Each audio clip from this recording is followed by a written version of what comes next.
Hi beautiful, welcome back to my channel. So for this video I'm going to show you a very simple shawl tutorial. So first thing first, one short and one long, and then you put the short one and pin on the other side of your head like so.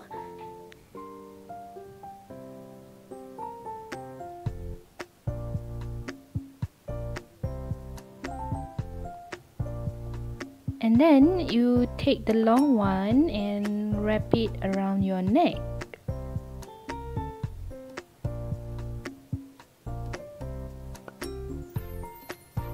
Like so.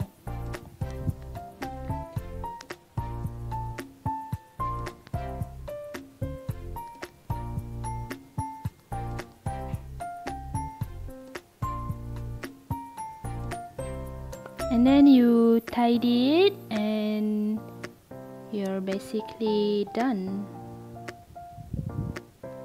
Very simple.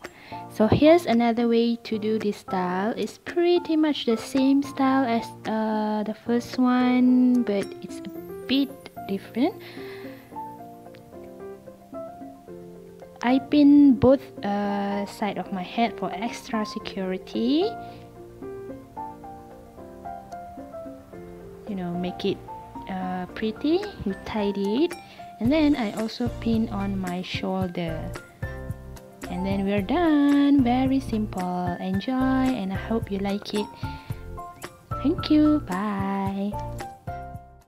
Thank you for watching. Don't forget to like, comment, and subscribe.